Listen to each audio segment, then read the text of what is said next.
ሉሊን ለማጥመድ አዲስ እቅድ አወጣ።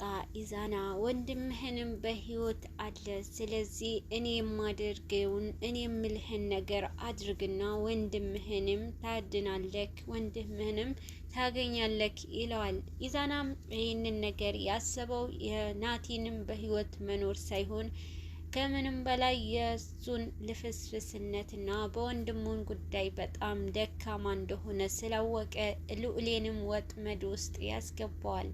ኢዛና ከምንም በላይ ራስ ወዳድና ስለ ራሱ ብቻ የሚያስብ ማንም ከዙሪያውን የመጣበትንም ሰው ምንም መንገድ የሚያስወግድ ሰው ስለሆነ ልዑልንም መንገዱ ላይ ስለመጣበት ይህንን ነገር ማስወገድ አለብኝ ይላል። ኢዛናም ወንድሙንም ይህንን በህይወት አለ ብሎ ናቲም በህይወት አለ፣ ወንድምህንም ማግኘት ከፈለክ እኔን አትግደለኝ ይለዋል። ሉሌም ይህንን በሰማ ጊዜ እሺ ግን ወንድሜ የት አለ አሳየኝ እያለውም ነበረ። ይህንን ነገር ሲል በጣም ደካማ እንደሆነ ያይና ይሄ እንደዚህ ዝቅ ብለ ስትለምነኝ ነው ደስ የሚልክ፣ ስለዚህ እንዲሁ በቀላሉ ልታገኘው አትችልም፣ እኔ ካንተ የምፈልገው ነገር አንድ ነገር አለ ይለዋል። ልዑልም ምንድነው የምትፈልገው? ይህንን የምትፈልገው ነገር በግልጽ ንገረኝና አደርግልሃለሁ፣ ብቻ ወንድሜን አሳየኝ ይላል። ልዑልም ይሄ ባለው ጊዜ ኢዛና የበለጠ ኩራትና ዝናነት ይሰማውና እሺ ግን አሁን እኔ ይህንን የማደርገው ወይንም የምልህን ነገር አሁን አይደለም፣ አስቤበትና ምን እንደምታደርግልኝ ራሴው ፈልጌ እደውልልሃለሁ ይለዋል። ስልኬን ጠብቅ ብሎት ለልዑልም ትቶት ይሄዳል። ከዛም በኋላ በሄደበት መንገዱንም ጀምሮ ግን ልዑል አንገቱንም ደፍቶ ወንድሙን ስለተነሳበት በሀሳብ ሄዶ ነበረ። ኢዛና ተመልሶ ደግሞ የውልክ አሁንም ይህንን ነገር ማድረግ አለብኝ ብሎ ከዛ በፊት ልዑልም ኢዛናን የመታውንም ያክል መጥቶ በቦክስ እያደረገ እሱን እንደመታውም ደም እስከሚወጣው ድረስ መቶት ይሄዳል። ኢዛናም ይሄ ያደረገው ከምንም በላይ አሸንፍ ያለውና የአሸናፊነት ውስጡ ስሜት ስለተሰማው ነበረ። ልዑልም ደካማ ሆኖለት ሳይሆን የሆነውንም የወንድሙን ነገር እንዳይታጣ ወይንም ወንድሜን የማገኝበት መንገድ ይሄ ከሆነ ዝምታዬንም ብመታም በወድቅም ብሰበረም ዝም ብሎ ይህን ነበረ ያሳለፈው። ኢዛና ግን በጣም ትልቅነት ተሰምቶት ልዑል ላይ ያደርጋል። ቶሎ ብሎ ወደ ልዑልም ወደ ዜማዬ ሄዶ ይሄንን ሲነግራት ዜማዬም በጣም ትደነግጥና አይሆንም የነሱ ወጥመድ ውስጥ ስትገባ ቆሚያ ላይ ይህም እነሱ አታቃቸው መጥፎ ሰዎች ናቸው እያለችውም ነበረ። ዜማዬ ምንም አትበይኝ፣ እኔ የማደርገውን ነገር አውቃለሁ፣ ወንድሜን ለማግኘት ከሆነ ሁሉም ነገር አደርጋለሁ ይላታል። ይህንን ነገር እኛስ ተቃውመን ይህንን የምንቃወመው ሰው ለመግደል ይህንን ብንፈልግ እኛስ እስካሁን የት በደረስን ነበረ። እኛ ደግሞ ፍትህ ማስፈንና ሰውን ላለመግደል ነው የኛ ስራችን። ስለዚህ ሰው መግደል መፍትሄ አይደለም ትለዋለች። ኢዛናም ይህንን ያዘዘው ለልዑልም ኢዛና ያዘዘው እድልን እንዲያስወግድለት ስለነበረ ይሄ በነገራት ጊዜ ነበረ ዜማዬም አይሆንም ሰው መግደል የኛ መፍትሄ አይደለም ያለችው። ይህንን ነገር ታዲያ ጥሩ የሆነ መፍትሄ ስጭኝ እስኪ ወንድሜን የማገኝበትን ታዲያ ምን ላድርግ ብሎም እየጠየቃት እኔ ጋርም አንድ መፍትሄ አለ ብላ መፍትሄውም ትነግረዋለች። በዛም መፍትሄ ይስማሙና ያንን መፍትሄ ለማድረግ መንገዳቸው ይቀጥላሉ።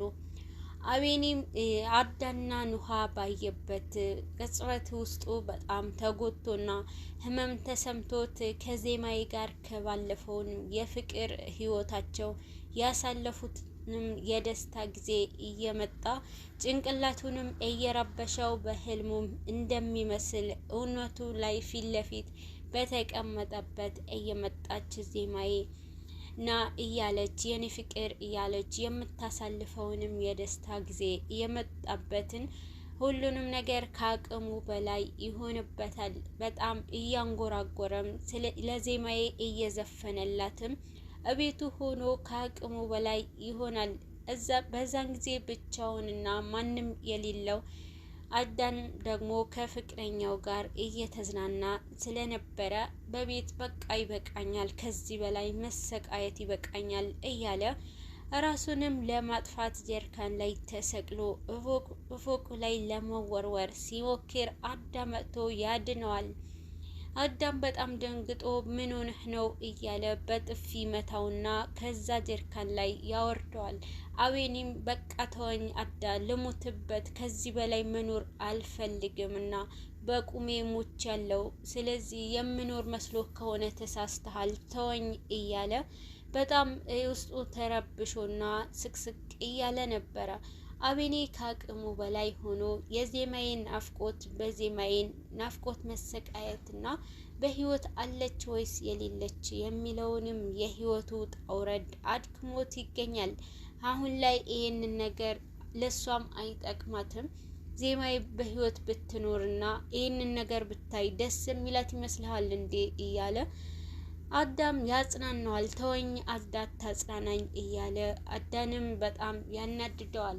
አዳም ምግብ አምጥቶ ሊበላም ለማዝናናትም ይሞክራል። እስኪ ተወኝ እኔ ምግብ አይበላልኝም መብላትም አልፈልግም እያለ አቤኒም ሁሉንም ነገር ይለዋል። ዜማዬም እቅዷ ጀምራለች። አሁን ላይ አቤኒንም እየተከተለች በሚያንጎራጉርበት ቦታ ላይ ፍቅሩንም እየገለጸች ከሩቅ ሆና እናሸንፋለን የሚለውንም የውስጧ የፍቅሯ ጥንካሬ ታሳያለች።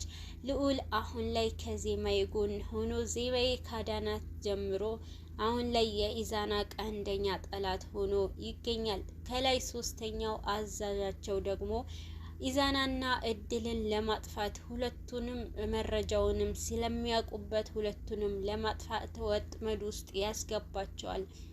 ኢዛናን ሁሉንም ነገር እድል ብታውቅም ሰው እሱን የሶስተኛውንም ሰው ለማጥፋት እንደሞከረ ብታውቅም ግን እሷን እንደሚያጠፋት አላወቀችም። በሁለቱም መሀል ጸብ ይፈጠራል። ሶስተኛው ሰው ከኢዛና ጋር ብቻ ሳይሆን ያለው ችግር ከእድል ጋር ነው። እድል አቤልን ግደሊ ካለ እንገድለዋለን ካላት ጀምሮ አሁንም ይህንን ጸጸት አልቀበልም፣ እኔ አሁን ሶስተኛ ሰው መግደል ይህንን ከጎንህ አልቆምም ባለችው ጊዜ ይህንን ግዴታሽ ነው እንጂ ምርጫሽ አይደለም፣ ደግሞም ይህንን ፈልገሽ እንጂ ምንም ነገር እኔ አስገድጄ አይደለም ያስገባውሽ ይላታል። ይህንን ነገር አንተ ነህ ይሄ ሁሉ እንዳደርግ ያስገደድከኝ ብትለውም በሁለታቸው መሀል በጣም ከፍተኛ ጭቅጭቅ ይፈጠራል። ይሄ ነገር ብቻ አድርጊና ሶስተኛው አቤልን ከተወገደ በኋላ ሌላ ነገር አላዝሽም ብሎ ስልኩን ይዘጋባታል። እድልም ምንም ምርጫ ስላልነበራት ተስማምታ ለማድረግ ይህንን የመጨረሻዬ ነው ብላ ትጓዛለች። ግን ደግሞ ሶስተኛውንም ሰው ይህንን የመጨረሻሽም ነው አንቺም የመጨረሻሽ በህይወት የምትተነፍሽበት ጊዜ ነው ይልና ሁሉንም ነገር በውስጡ አቅዶ እድልንም እንደሚገላት ያስባል። አቤልም ወደ ተቀጠረበትንም ቦታ ለመሄድ በሱ ቤት ብር እቀበላለሁና በእጄ ብር ይዛለው ብሎ ነበረ ወደዛም ለማምራት እየተጓዘ የነበረው። ግን ደግሞ ኑሃ በጣም ውስጧ ተጨንቆና ወንድሟንም ምንም ሀሳቧ ውስጥ ስላልወጣ ስለ ብር ያለውንም ፍቅር ስለምታውቅ መንገዱን እንዳይስት ብላ ተከትላው ትሄዳለች። እሷም ስትከተለው ያስለቅቃትና ወደ ቤት እንድትገባ ያደርጋል። እሷ ግን አላደረገችውም። በድብቅ ሆና ተከትላው ትሄዳለች። እሷም እዛ በደረሰች ጊዜ በድብቅ ሆና ስታየው ነበረ። አቤልም እዛ ከደረሰ በኋላ ግን ሶስተኛውንም ሰው እያየው ከሩቅ ሆኖ ድብቅ ቦታ ተቀምጦ ነበረ። ግን እድል በይ ተብሎ በይ ነይ እያላትም ነበር። እድል ግን ለራሷ ችግር ውስጥ ገብታ ነበረ። ልዑልም አግቷትና ኢዛና ባለው መሰረት ለመግደል እና ለማስመሰል እዛው ታግታ ስለነበረ ብዙም ሰዓታት ታስቆጥርባቸዋለች። እድልም ስለቀረች ብቻ አቤልም በጣም ስትቀርበት እየተንጎራደደ ነበረ። ግን ደግሞ ሶስተኛውንም ሰው አቤልን በቃ እድል ቀርታለች። ስለዚህ አሁን ማንም የለም እዚህ ቦታ ላይ አሁን ብቻችንን እኔ ራሴን አስወግድሃለሁ ብሎ እሱንም አቤልም ለማስወገድ አንድ እርምጃ እየተጓዘ ነበረ። ግን በመሃል ደግሞ ኑሃም ይሄ ምንድነው የሚያደርገው ይሄ ልጅ እያለች ወደ ወንድሟም እልፍ ብላ አንድ እርምጃ ስትጓዝ ሶስተኛውንም ሰው ኑሃም ያያታል። እቺ ደግሞ ማናት ብሎ ወደሷም አይኑን አትኩሮ ሲያይ ኑሃ ናት። የሚያውቃት ኑሃ ስለሆነች እንዴ ለካ አንተ ነህ እንዴ እሷ ወንድምነህ እንዴ እንደዚህ ሆነ ብር እያልክ የምታስጨንቀ እንኳንም አወቅኩ አሁን ማለቂያ ጊዜ ይደርሳል እያለ ማንነቱንም ሳያውቁት በስልክ ብቻ ብር ስጡኝ አለበለዚያ ምስጢራችሁንም እዘረግፈዋለሁ እያለ እያስፈራራቸውንም የነበረውንም ዋነኛውንም ሰው ማንነቱንም ያውቀዋል። ከዛም በጣም ይበሳጭና አቤልም ለራሱ በቃ አሁን ኑሃ ደርሳብሃለች፣ ስለዚህ እድልም አልመጣችም፣ ቀጣይ ስትመጣ ከፍተኛ ዋጋ ታስከፍላታለህ አቤል፣ አሁን ምንም አማራጭ የለህም፣ ሂድ ወደ ቤት እህትህን ሰምተህ እያለ ኑሃም ባለችው መሰረት ወደ ቤት ይሄዳል። እቤትም ከሄደ በኋላ እድልም እዛ ከልዑል ጋር ተስማምታ ሁሉንም ነገር ካለቀ በኋላ ቶሎ ብላ ታስታውስና ወደ ተቀጣጠረችበት ቦታ ትመጣለች።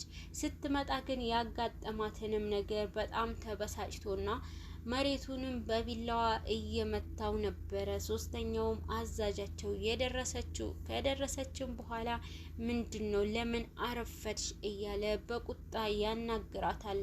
ግን ደግሞ እሷም ወጥመድ ውስጥ እንደነበረችና ያለችበትንም ሁኔታ እውነቱንም ትነግረዋለች። በዛን ጊዜ እና ደግሞ ያወቅኩትንም ዛሬ ያ ብር እያለ የሚያስፈራራሽንም ሰው ያወቅኩት ማንነቱ ያቺ የኑሃ ወንድም ነው ብሎ ይነግራታል። እሷም በጣም ትናደዳለች። ለካ አንቺ ነሽ በጣም ጠላቴ፣ ይህንን ነገር እጨርሰዋለሁ፣ አሁን ዋጋ አስከፍልሻለሁ ብላ ለኑሃም ትዝታለች። እድልም ኑሃንም በጣም ብዙ ነገር እንደምታደርጋት ትዝታለች። እሱም አሁን ይህንን ነገር አውቀናል፣ ስለዚህ አሁን አቤል ይህንን ነገር ካወቀ ኑሃም ሁሉንም እውነት ታውቃለች ማለት ነው። ስለዚህ እሷንም የሆነ ነገር ማድረግ አለብን ብሎ አቤል በሰራው ስህተት ኑሃንም ወጥመዷ ውስጥ ያስገባታል። አሁን ላይ ዜማይና አቤኔ ሁለቱም በፍቅር ናፍቆት እየተሰቃዩ ቢሆኑም ግን ሁለቱም በመንገድ ላይ በፍቅር እየተጓዙ ነበርና አቤኔና ዜማይን ለመገናኘት እድሉን አገኙ።